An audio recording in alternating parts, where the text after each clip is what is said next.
This is the story of an incredible scientific adventure, of an unlikely collection of scientists and engineers, dreamers and schemers, who attempted the impossible. To control gravity. Gravity is the fundamental force that holds us to the Earth and binds the universe together. Yet we still don't fully understand it. Gravity is the most mysterious of all the fundamental forces. The ultimate challenge I can think of as a scientist is to control gravity. The scientific quest triggered a race between rival corporations, governments, and military. It can destroy the missiles or remove them from their trajectory.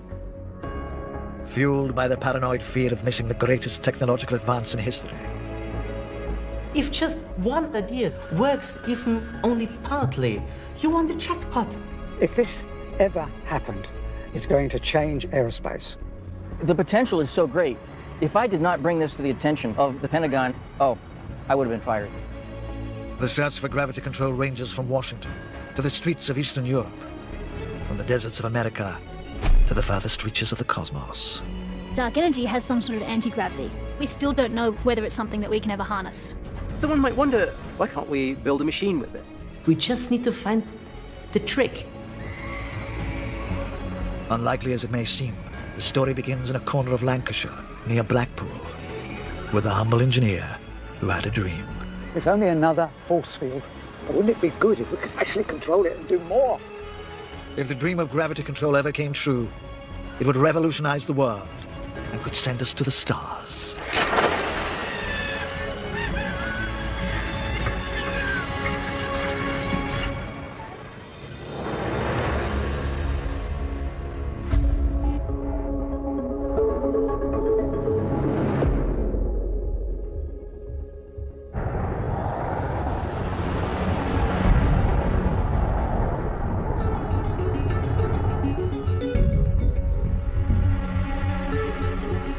In the late 1980s, aerospace engineer Ron Evans was working in the defense industry in Lancashire.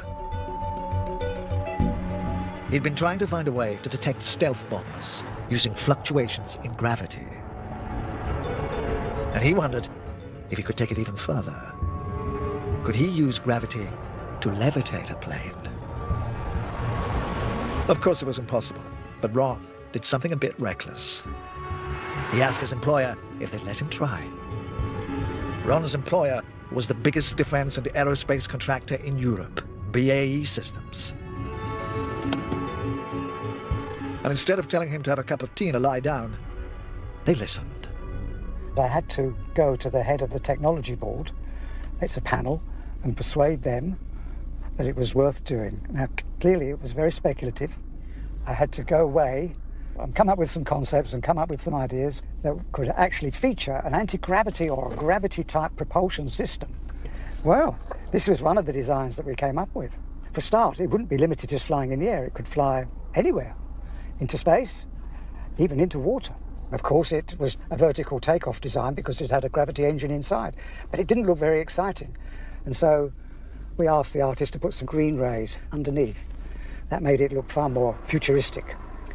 Let's be clear that not everyone in the company thought we should be doing it. There were quite a few that felt we make aircraft, we're good at it, and that's what we should be doing. But there were a few, and some very senior people, that felt, okay, let's just have a little look at the future. And the concept became known as green glow.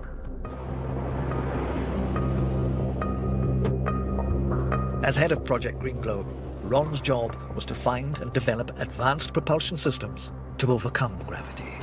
The potential was enormous if it happened. It would totally change aerospace. And Ron was not alone.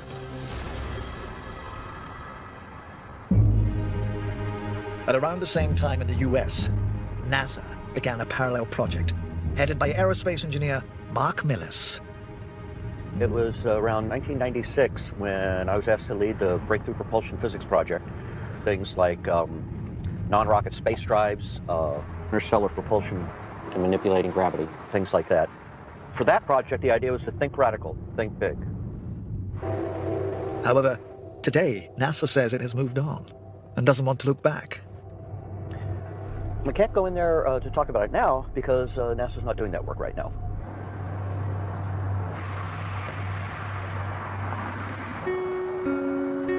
At BAE Systems, the same situation. The company no longer wants to discuss Project Greenglow. We asked whether we could go there and talk to them about it, and they just said no. Gravity control is a dark and dangerous science. Like modern-day alchemy, it promises a glittering prize, but it can destroy your reputation.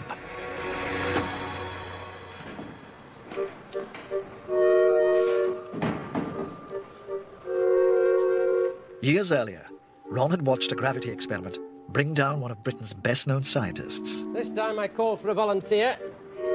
Professor of Engineering at Imperial College London, Eric Laithwaite. And then we're going to spin up the biggest gyro of the day, which is here. Like millions of others, Ron had been spellbound by Laithwaite's Christmas lecture at the Royal Institution in 1974. I can make him raise it. Now, Laithwaite suggested that by spinning a heavy wheel, he could make it counteract gravity. Ron has returned to the Royal Institution to try and recreate the effect. Does it feel light? It does. It feels very light. Well, With the help of fellow engineer Dr. Adam Wojciech. What I think was at the back of Laithwaite's mind was that there was a force in one direction more than in the other, and so the gyro will start to rise up. And that gives you the illusion as though it's losing weight. It isn't. It's just an illusion. But is it lighter? When the gyroscope is rotated in the same direction it's spinning, it's given an upward lift. And if I rotate in the opposite sense? Oh, that does look heavy. Oh, careful, careful, careful. When it's rotated in the opposite direction, the opposite happens, and it seems to get heavier. Still hoping to make gravity control a subject of serious research, Laithwaite acknowledged his mistake. Yet his reputation was irreparably damaged. He was snubbed by the academic establishment and felt obliged to leave his position at the Royal Institution. Professor Laithwaite got into a lot of trouble with this, really because of the claim that it got lighter, which is anti-gravity. And academics jump on any anti-gravity device as being impossible. Well, it's not impossible. It's just we don't know how to do it. But we should look. It's like flight in the last century. In those days, anybody that said they could fly was looked upon as a lunatic.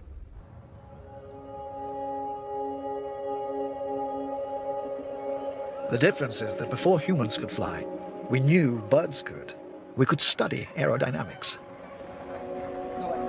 But there was nothing we knew of that could actually overcome gravity.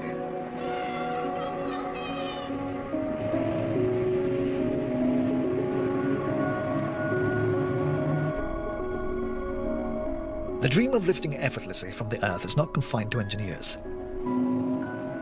Despite being so contentious, many academics are rather seduced by the idea. Dr. Tamara Davis is among them. From a little kid, I always wanted to go and visit other planets and go up into space. And to be able to have a form of propulsion that could get me there easily would be fantastic. But we don't yet know whether we can manipulate gravity or have any control over it. There is one fundamental force we know we can control, which we've used to build our modern world: electromagnetism. It gives us a tantalizing illusion of gravity control when we levitate a magnet. Electromagnetic repulsion balances the weight of the magnet by using the same magnetic polarity in the base. We know that like charges repel. So here we just have a magnetic field that's levitating a magnet. So this is nothing mysterious, this is just electromagnetism. Let's see if I can get this across.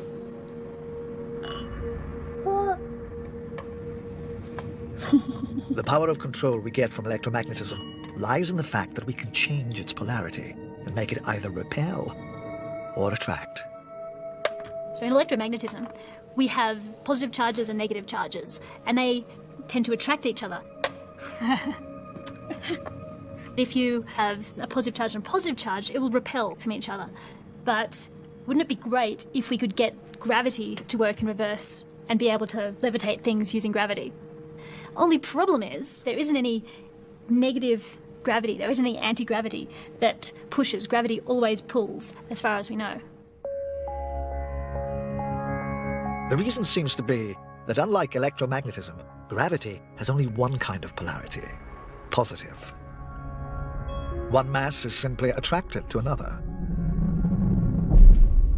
Gravity and electromagnetism are completely different forces. There's a very special property of gravity. That is that it adds up.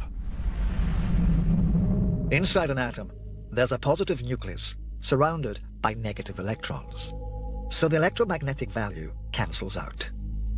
Whereas there's nothing to cancel out its mass.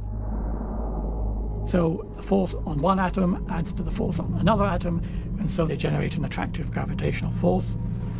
So if you get enough of those atoms together, like in a planet or in a star, then the gravitational force is very strong. So gravity is different. It adds up as you increase the amount of matter in a way that other forces don't. For physicists like John Ellis, the dream of making a one-way force behave like a two-way force remains just that, a dream. The idea that you might be able to make anti-gravity is, of course, incredibly seductive.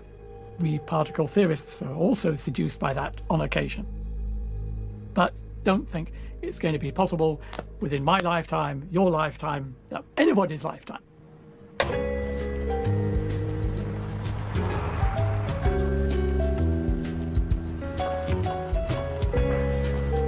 Yet back in 1996, a Russian scientist working in Finland claimed to have done the very thing the skeptics said was impossible. Control gravity. Dr. Eugene Pokletnov had been using a machine called a cryostat to cool electrical superconductors when something very strange happened. One evening we were working with our cryostat, and one of my colleagues, who was living at that time, just came to the laboratory and said, "Guys, what are you doing here?"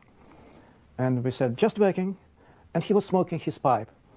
A very interesting person. It is, by the way, not allowed to smoke a pipe at the laboratory, but it was late in the evening.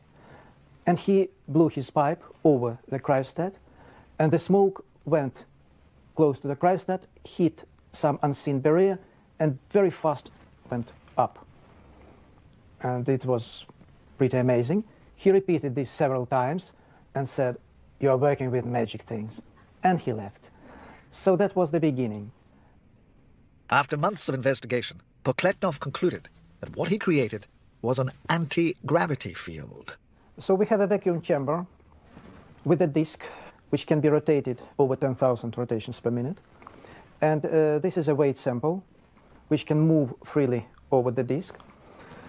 And when the disk reaches a certain speed of rotation, it exerts a repulsive force on the weight sample and pushes it up. In fact, this is a direct demonstration of the gravity fields. This gravity field is, in our case, repulsive. And as you can see, the repulsive force is pretty big. Pokletnov published a paper in a popular science journal, which caught the attention of Ron Evans at Greenglow. By now, the scale of Pokletnov's claim had set red flags waving everywhere, including the Ministry of Defense. Out of the blue, from the MOD, I got a letter asking me what I made of the Pokletnov withdrawn paper. Well, at the time, I didn't know what to make of it, not a lot. Why should a spinning superconductor change gravity?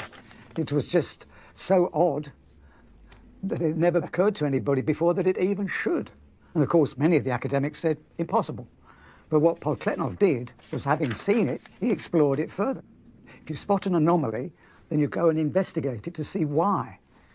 So we invited Pokletnov to come to BAE Systems at Walton, but we had to get special permission from the Ministry of Defence to allow him to come on site. And I think he was quite taken that a Russian was actually the very first and probably the only Russian that's ever been allowed on Walton site. Ron organized a team to try and recreate Pokletnov's breakthrough, but they didn't have the budget to work with a highly specialized superconductor.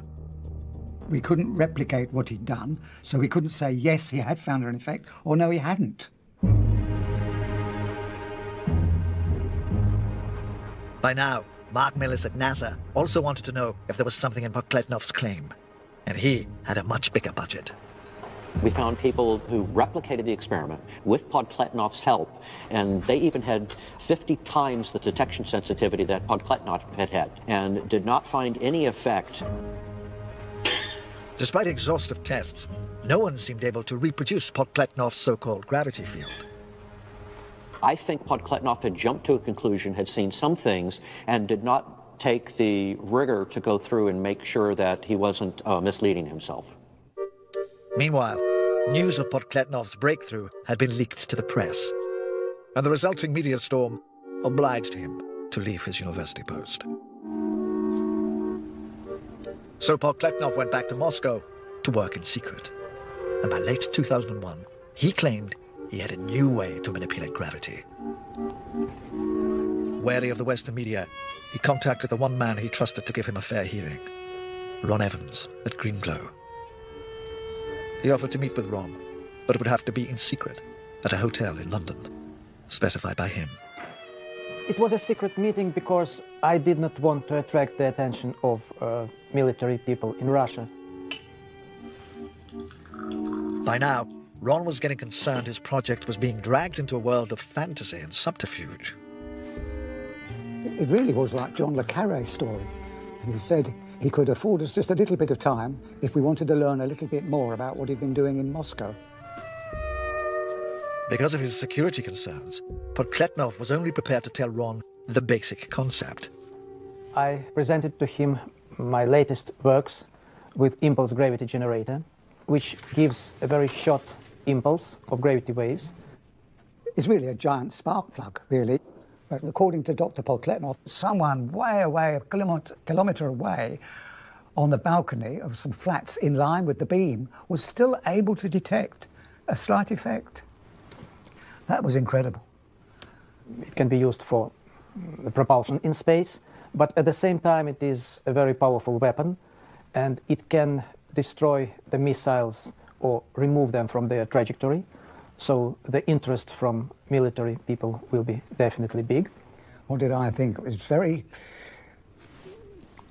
Dr. Podkletnov is a scientist, and, you know, I don't know is the answer. It's very hard to say, yes, I believed it. On the other hand, I wanted to know more because it might be true. Did you really think that was feasible? We don't know with gravity. Gravity is a subject we don't know about. That's why we're exploring it.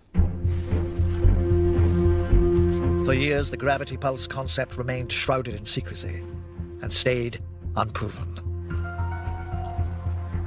But by the early 2000s, a new generation of scientists had picked up the baton from Project Green Glow, including Dr. Martin Timar, professor of space systems at Dresden University. If you look for a challenge, always look for a big challenge. The ultimate challenge I can think of as a scientist is to control gravity. That's maybe the most difficult thing there is, right? Martin is about to comprehensively test Podkletnov's concept once and for all. His claims are that they can drill holes into brick walls and this kind of stuff, which is an extraordinary claim. And if you have an extraordinary claim, you must have extraordinary proof. Anti-gravity is a kind of synonym for the impossible. But always be ready for the surprise. This, in effect, is Podkletnov's gravity pulse generator, recreated by Martin and his team.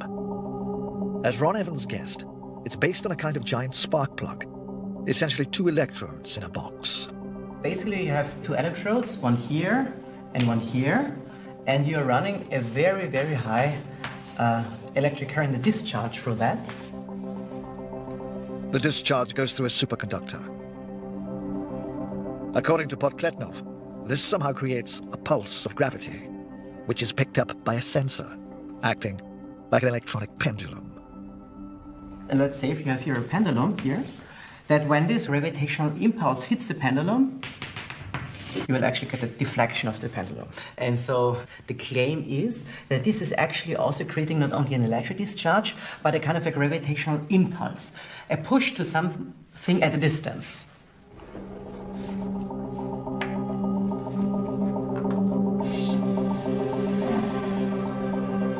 The superconductor is cooled with liquid nitrogen to remove its electrical resistance. Podkletnov claimed the resulting massive electrical discharge creates the gravitational pulse. They switch on the power to charge up the system and wait for the discharge. Counting down.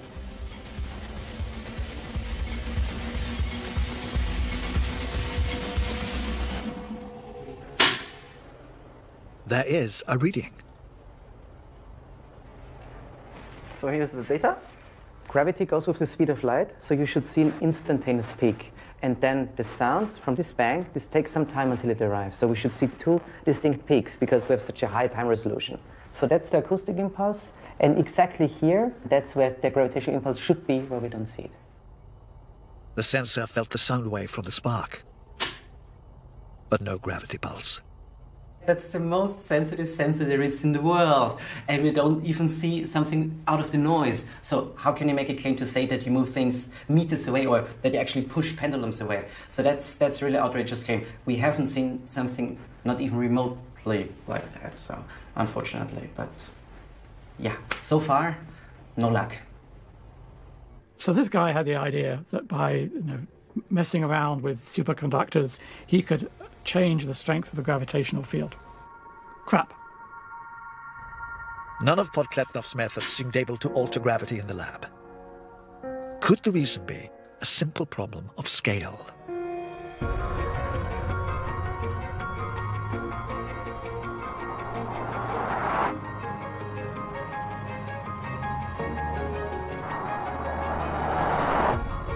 For physicist Clifford Johnson, scale is the big Achilles heel in any idea of gravity control.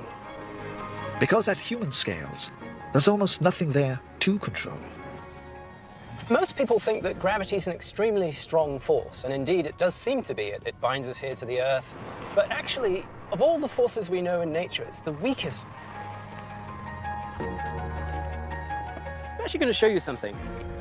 We can see exactly how weak gravity is in this way. I have this fridge magnet, just an ordinary fridge magnet, and look, it sticks, it doesn't fall. What does that mean? It means that this electromagnetic force between this magnet and the car is beating the force of gravity due to the entire Earth. Let me give you a number. It's 10 to the 40 times weaker than electromagnetism. That's not 10 or 10 times 40, it's 10 to the power 40. So that's a 1 with 40 zeros after it. So that's going to be part of the difficulty in any experiment that we might do that tries to modify gravity. It's trying to tinker with something that on that scale is so tiny. The real effects of gravity take place when you have huge amounts of mass, like the mass of the Earth or something like that. That's the scale on which gravity is changing in a significant, measurable way. There is one industry that has to deal with gravity on a planetary scale, that has always clamored for some form of gravity-beating propulsion. The space industry.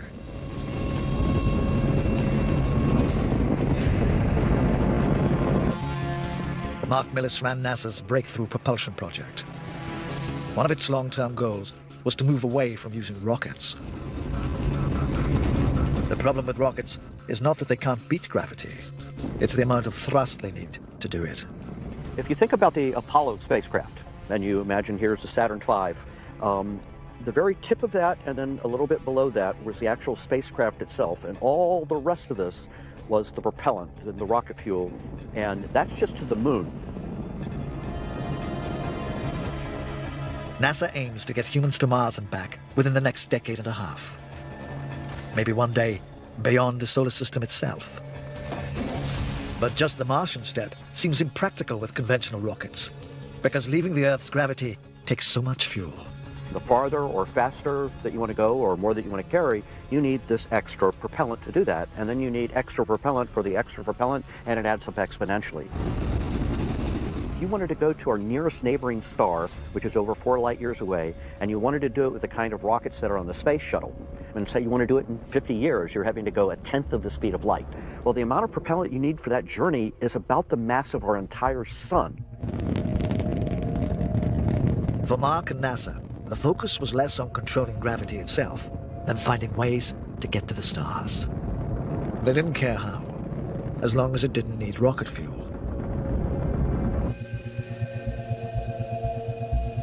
And in 2002, a new device appeared that seemed to offer a solution.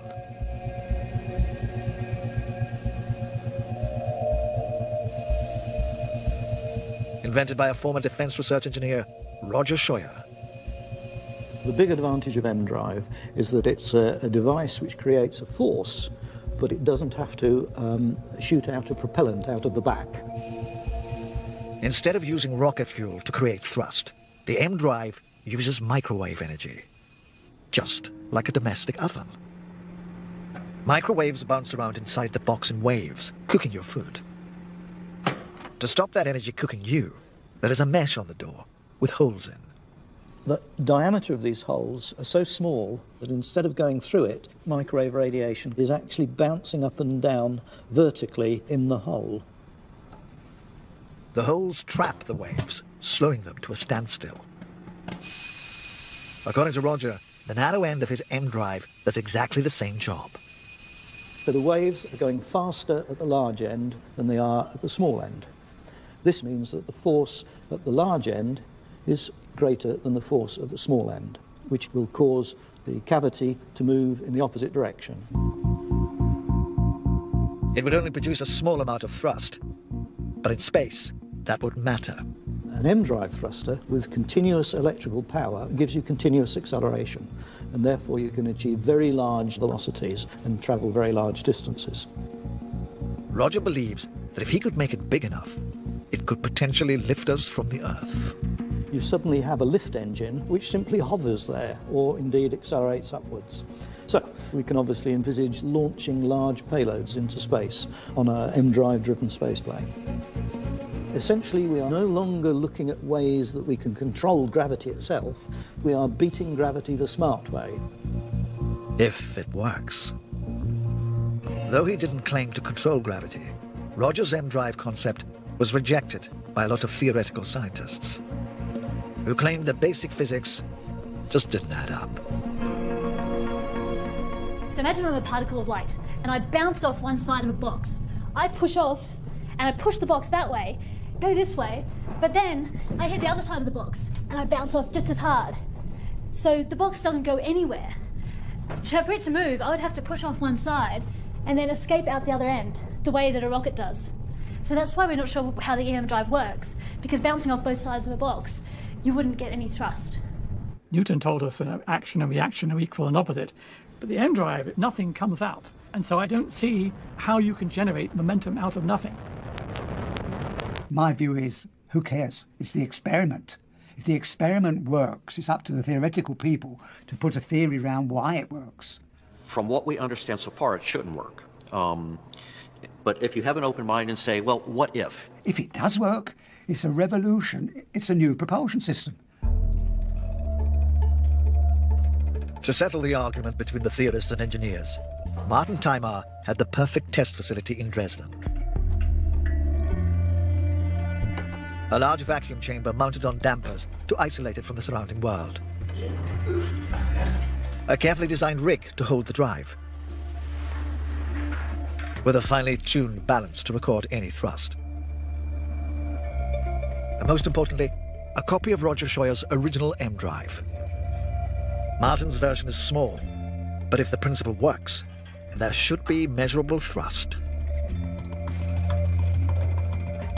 The vacuum chamber is sealed. The thrust recorder inside is so sensitive, it can detect Martin sitting down outside. We're here in a laboratory on Earth, so there's some seismic movement. So the balancing cells will move just a little bit. That's the noise we are seeing here. The M-Drive is switched on. Nothing appears to move. But on Martin's screen, there is a reading.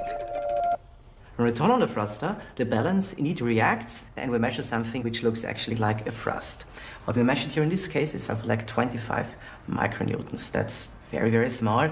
You can compare this, for example, to 1/10 of the weight force of a grain of rice.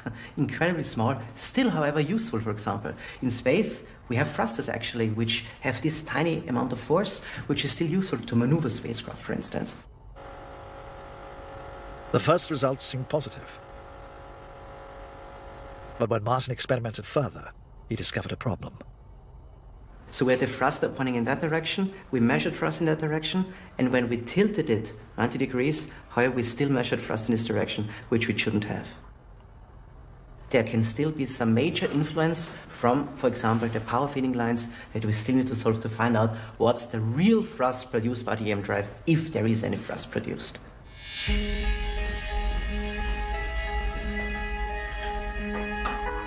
The great hope of the M drive was that as a kind of propellantless rocket, it would at least power vehicles in space. NASA's dream.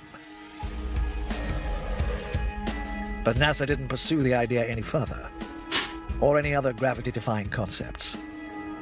Because in 2002, they closed down Mark Millis's project. The project ended when the funding for all propulsion research was cut. It wasn't just breakthrough propulsion physics, it was a congressional earmark to build a building in a certain state, and that took all the funding. It happens. Main progress that we made is we took science fiction notions and evolved them to at least the first step of the scientific method. That step by itself is a degree of progress that if I don't accomplish any more, it's like, yeah, that was pretty good.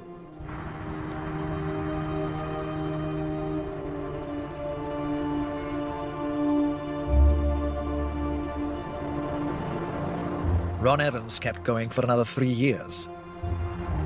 But when he retired in 2005, BAE closed down Project Green Glow. For more than a decade, Ron had tried to find a way to control gravity. He never managed it.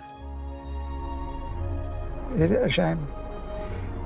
Yeah, I suppose so. I would like to have worked at a company that actually made this idea work. It was a lovely idea. When Green Glow ended, the hope of mastering gravity seemed to end with it.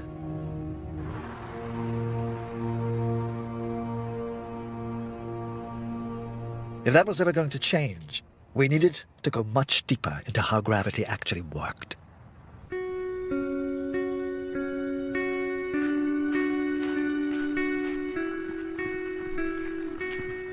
Our understanding of gravity has come down from Galileo, Newton, and Einstein, from observations rooted in the motions of the heavens.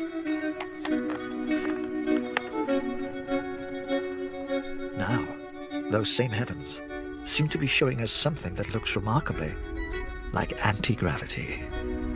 There are phenomena out there associated with gravity that have led us to rethink a lot about our universe.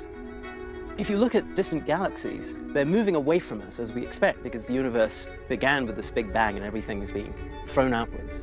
But one would expect that the gravity of everything would eventually start slowing that down. Instead, what's actually been measured, it's a huge surprise, is that the expansion of the universe is accelerating. It's a puzzle that has stumped both theoretical physicists like Clifford Johnson and cosmologists like Tamara Davis, because gravity seems to be doing the one thing we always assumed it couldn't. Gravity appears to be pushing. Something's accelerating the galaxies away from each other. That's as strange as if I took this ball, just gently threw it in the air, and watched it accelerate off into space. Scientists call the force that is doing this pushing dark energy, estimated to account for roughly 70% of the universe. So dark energy has some sort of anti-gravity, and it pushes the galaxies apart. The idea that the universe has some inherent form of anti-gravity is tantalizing. If only we could get our hands on it. The problem is, no one knows what this anti-gravity force actually is. Only that it seems to originate from space itself. Although we think of space as this emptiness, the absence of stuff, it actually isn't. There is something that's intrinsic to the nature of space that imparts it an energy. And one of the big mysteries is, where does that energy come from? A number of scientists think the answer to this big question could lie in the very small. The very, very, very small world of subatomic particles. Quantum physics. According to current quantum theory, particles can spontaneously appear from nowhere. Apparently they just pop into existence in the vacuum of space. Matter and antimatter, which because they're opposites cancel each other out in an instant. The lifetime is 1,000 of 1 billionth of 1 billionth of a second. We are now in an ocean of particle-antiparticle pairs, permanently appearing and disappearing. Dr. Dragan Hajdukovic thinks something else happens to these particles to produce an anti-gravity effect.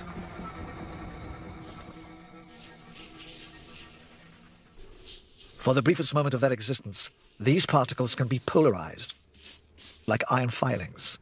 The trouble is to get it in a random orientation. If there is a magnetic field, the random orientation will change. Yes. According to Dragan, in the same way iron filings respond to a magnet, pairs of quantum particles respond to mass. With matter and antimatter pairs briefly orienting themselves in relation to that mass. Matter is attracted to the positive mass of a planet or a star, while antimatter is repelled by it. Dragan believes this creates a halo of anti-gravity dark energy around every mass in the universe.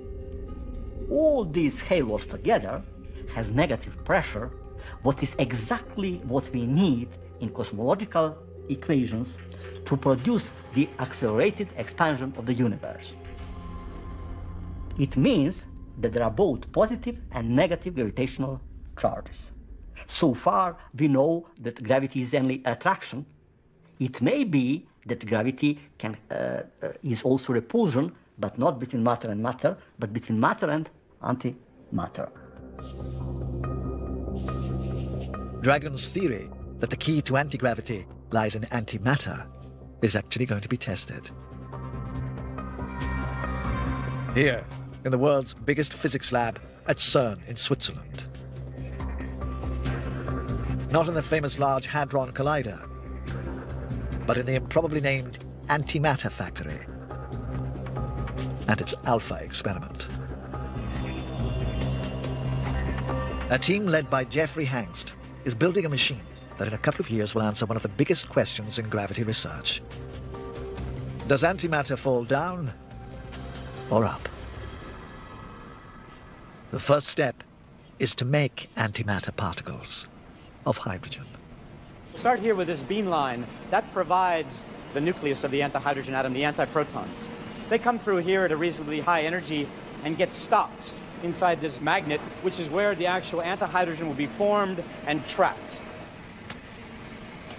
The next step will be to test how antimatter reacts to the Earth's gravity.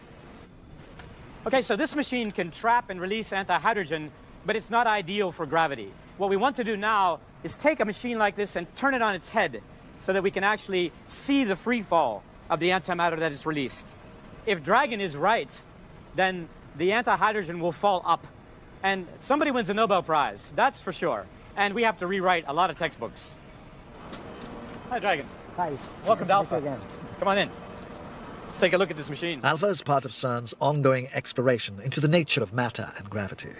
So right now what we're doing is we're routinely trapping antihydrogen. But for Dragan Hajdukovic, it will be make or break. Trapping antihydrogen to prepare for the... If he's right, creating anti-gravity on Earth is at least a theoretical possibility.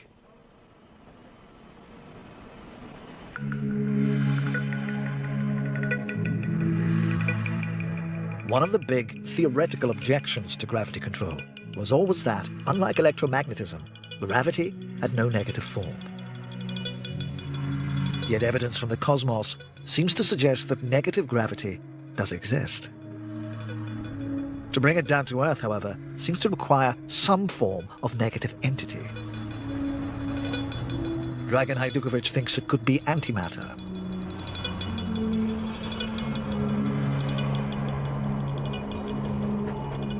Whereas Dr. Martin Timar believes the best option would be to use negative mass.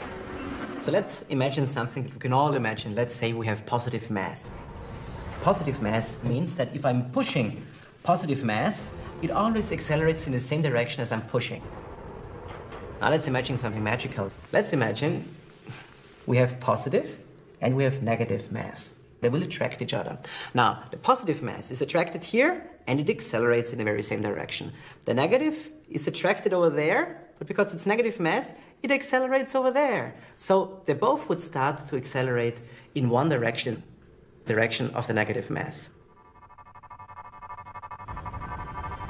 According to Martin, negative mass is the perfect way to create the ultimate gravity propulsion device. A warp drive. Imagine we have positive and negative mass. That together creates a self-accelerating structure. We can make a spacecraft with that can get any speed we want. Now, if this is all sounding a tiny bit speculative, Martin believes there is experimental evidence to back it up. The principle of self-acceleration has actually already been demonstrated in the lab. Here you see that positive and negative light particles are coming together, and when they come together, they always move, they self-accelerate towards the negative matter position. That's an optical warp drive. It demonstrates that self-acceleration is possible. Is it impossible to go to the next star? I don't think so. Impossible means it's not possible now. We just have to invent the magic trick.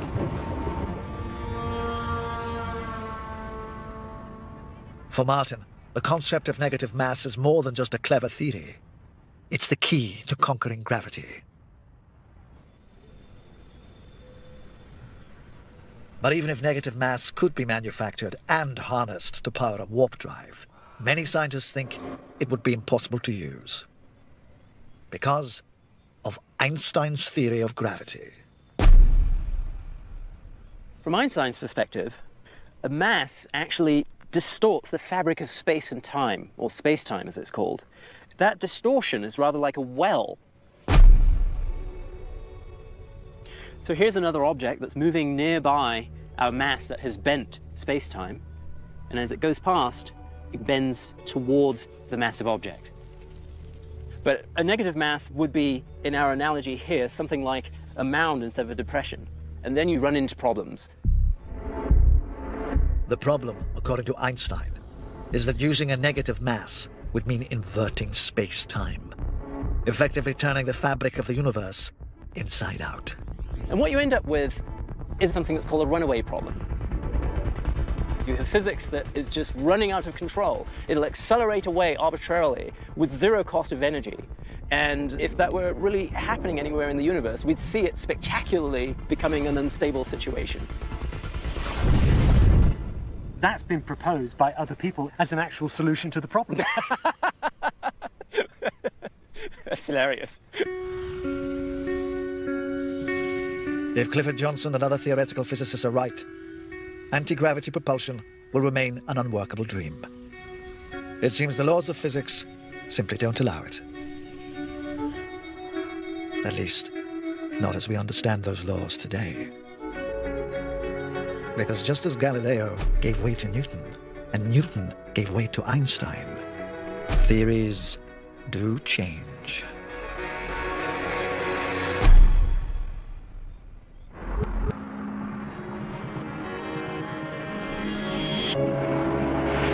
And in the meantime, well, the engineers get on with doing what engineers do, build new kinds of propulsion.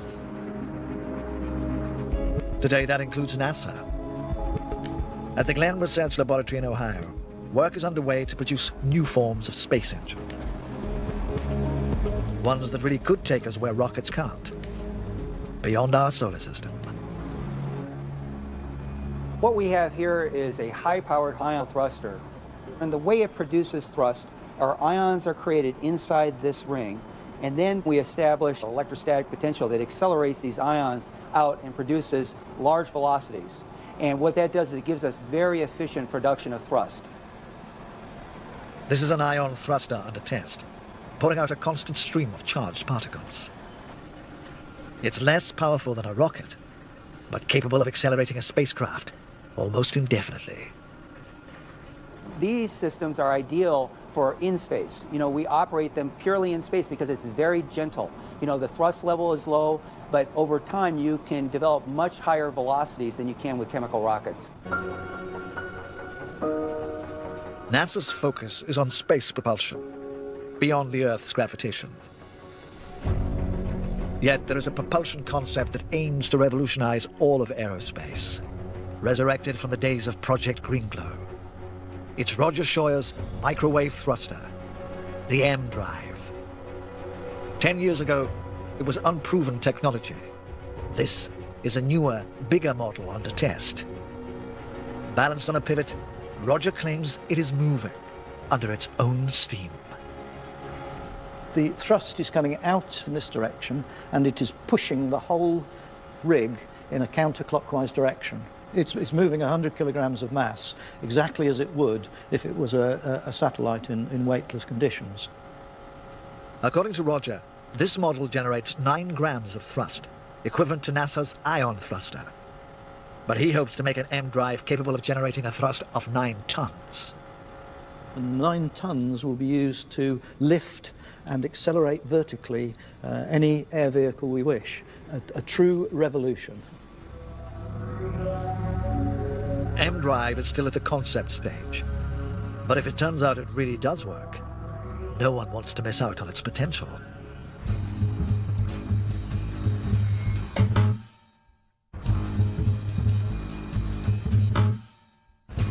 In the United States, a number of corporations and government agencies have recently sat up and taken notice, led by this man.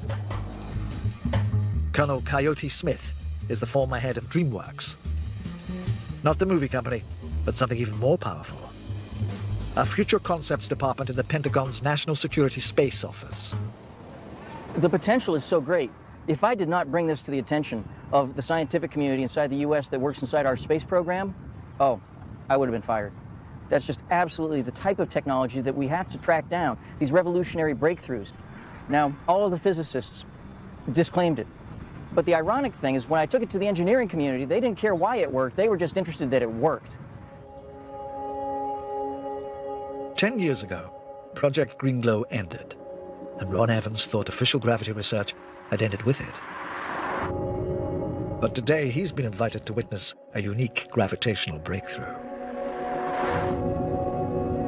When Ron first began his gravity research, it started with a question. Could gravity be used to detect aircraft that were invisible to radar? In the 1980s, our complete inability to work with gravity made it impossible. But today, Ron is meeting someone who says he's done it. This time, there are no covert meetings. He's going inside the Ministry of Defense Research Laboratory at Porton Down.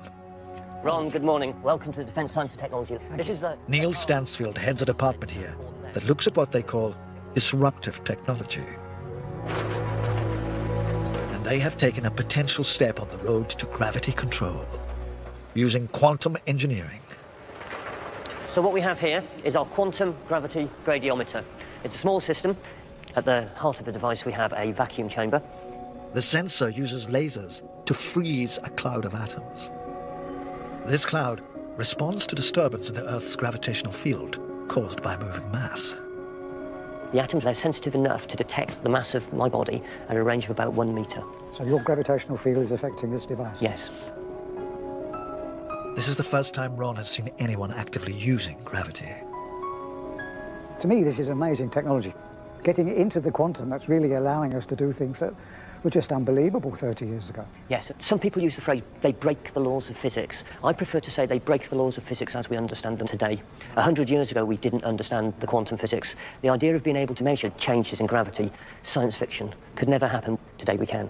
Yes, and possibly even gravitational propulsion might be a possibility in the future. It may be, yeah. I have ideas. It could be that we've got something. Certainly, I see this as a start. There's no doubt in my mind the UK is really at the forefront of this.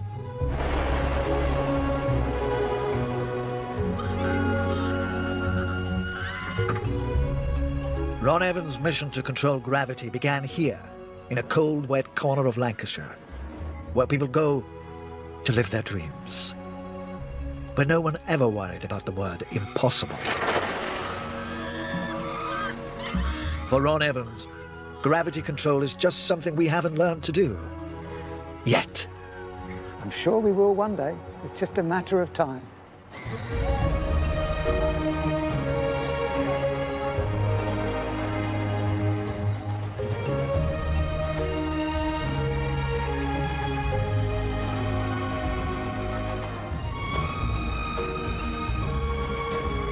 Well, time next here on BBC Two for our new series Employable Me, which explores whether science can uncover unique abilities in those with Tourette's or autism and help them find the job of their dreams.